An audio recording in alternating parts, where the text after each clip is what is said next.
గ్రామీణ వైద్య సేవలపై జూనియర్ డాక్టర్లు ఏపీ ప్రభుత్వంతో నిన్న జరిపిన చర్చలు విఫలమయ్యాయి. దీంతో నేటి నుంచి జూడాలు తిరిగి సమ్మెలోకి వెళ్లేందుకు సిద్ధమయ్యారు. ఈ నెల ప్రథమార్థంలో సమ్మెకు దిగిన జూడాలతో రాష్ట్ర వైద్య ఆరోగ్య శాఖ మంత్రి కామినేని శ్రీనివాస్ జరిపిన చర్చలు ఫలించి సమ్మె తాత్కాలికంగా వాయిదా పడింది. మిగిలిన అన్ని డిమాండ్లపై ఇరు వర్గాల మధ్య అవగాహన కుదిరినా గ్రామీణ సేవలపై మాత్రం ఓ అంగీకారం కుదరలేదు. దీనిపై సీఎం చంద్రబాబుతో సమావేశానికి జూడాల సహా మంత్రి కామినేని కూడా అంగీకరించారు.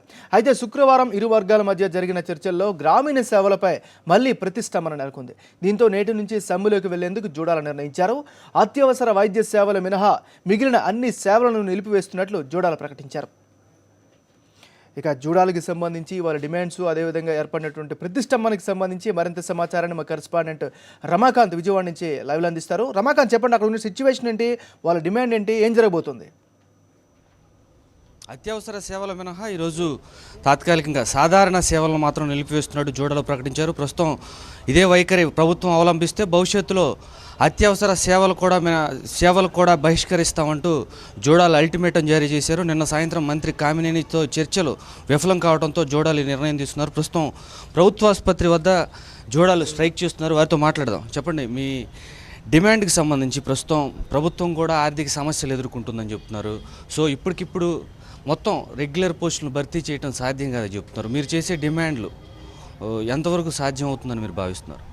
ఒకటండి, ఇది ఆర్థికంగా ఇష్యూ కాదండి. ఫస్ట్ ఆఫ్ ఆల్, ఎందుకంటే రెగ్యులర్ పోస్టులు ఏవైతే ఉన్నాయో ఆల్రెడీ దానికి ఇచ్చేశారు వాళ్ళు నోటిఫికేషన్. వాటిని త్వరగా ఫిల్ చేయమని చెప్పి కోరుతున్నాం. ఒకటి, ఎన్ని అయితే అవసరం ఉన్నాయో అన్ని చేయమని చెప్పి కోరుతున్నాం. ఒకటి, ఇష్యూస్ అనేవి రెండు. ఒకటి, సర్వీస్ ఏదైతే ఉందో దాన్ని మ్యాండేటరీ కాకుండా వాలంటరీగా చేయండి. స్వతహాగా సిద్ధంగా ఉన్నారు 2000 మంది ఇచ్చాం కూడా మేము, అంటే సార్కి ఇచ్చాం, కన్సెంట్ ఫామ్స్ కూడా. సో ఇంతమంది అంటే మీ రిక్వైర్మెంట్ ఏదైతే ఉందో దానికి డబుల్ మంది కూడా సిద్ధంగా ఉన్నారు. సో అట్లాంటప్పుడు మీరు వాళ్ళ సేవలు ఎందుకు వినియోగించుకోవట్లేదు? ఒకటి. ఇంకొకటి, రిజిస్ట్రేషన్స్. ఎంసీఏ ఏదైతే ఉందో, ఎంసీఏ చెప్పినట్టుగా ఎవరైతే డిగ్రీ ఆగిపోతుందో వాళ్ళందరికీ కూడా ఎటువంటి ఇష్యూస్ లేకుండా రిజిస్ట్రేషన్ చేయాలి. అట్లాంటి దాన్ని మీరు బలవంతంగా ఎందుకు ఆపదలుచుకుంటున్నారు? ఇవి రెండు కూడా జెన్యూన్. సో జెన్యూన్ అయినప్పుడు ఇట్లాంటి వాటిని మీరు ఆపదలుచుకోవడంలో మీ ఉద్దేశం ఏంటి? ప్లస్ శ్రీనివాస్ గారే అన్నారు అంతకుముందు కూడా, ఇవి రెండు కూడా న్యాయమైనవి అని చెప్పేసి, సమస్యకు పరిష్కారం కూడా కనుగొనదలిచినవే అని చెప్పేసి. అట్లాంటప్పుడు ఇంతవరకు ఎందుకు తాత్సారం చేస్తున్నారు, డిలే ఎందుకు చేస్తున్నారు అని చెప్పేసి. మొత్తం మీద ఒకవైపు తెలంగాణలో కూడా జూడాల సమ్మె కొనసాగుతుంది. హైకోర్టు మొత్తం మీద ఇష్యూ నడుస్తుంది. సో అక్కడ ఎటువంటి నిర్ణయం వస్తుందో ఆ నిర్ణయాన్ని బట్టి తర్వాత కూడా మీరు కూడా కొంత టైం, ఇక్కడ కాస్త టైం ఇస్తే బాగుండేదని చెప్పి ఒక వాదన కూడా కనపడుతుంది. మీరేం చెప్తారు?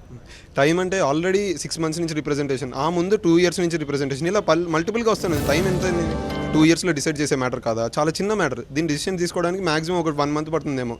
అలాంటిది 2 years నుంచి మేము టైం ఇస్తానే ఉన్నాం. ఇప్పుడు ప్రెసెంట్లీ మేము టైం ఇవ్వాల్సిన అవసరం లేదు. ఎందుకంటే లాస్ట్ 15 days నుంచి మేము మల్టిపుల్గా హెల్త్ మినిస్టర్ గారితో కలవడం జరిగింది. 3-4 times కలవడం జరిగింది. ఆయన టైం తీసుకోవడం జరిగింది. సీఎం గారితో మాట్లాడదాం అని చెప్పడం జరిగింది. ఇవన్నీ టైం తీసుకున్న ప్రాసెసే అండి. ఇప్పుడు మేము సెపరేట్గా మళ్ళీ టైం ఇవ్వాల్సిన అవసరం అయితే నాకు తెలిసి కనబడట్లేదు. ఇక ప్రస్తుతం అయితే సాధారణ సేవలు జనాలకు కూడా చాలా ఇబ్బందిగా ఉంటుంది. సో మీరేం డిసిషన్ తీసుకోబోతున్నారు? ఎందుకంటే అత్యవసర సేవలు కూడా బహిష్కరిస్తామని అల్టిమేటం జారీ చేశారు. సో ఎప్పుడు అత్యవసర సేవలు బహిష్కరించే అవకాశం ఉంది? ప్రభుత్వంతో ఈ మధ్యలో ఏమైనా చర్చలు జరిపే అవకాశం ఉందా? గవర్నమెంట్ రెస్పాన్స్ని బట్టి అండి. వాళ్ళు మేము ఫస్ట్ అయితే ఎలెక్టివ్స్ని బాయ్కాట్ చేస్తున్నాం. ఇప్పుడైతే ఎమర్జెన్సీస్ బాయ్కాట్ చేయట్లేదు.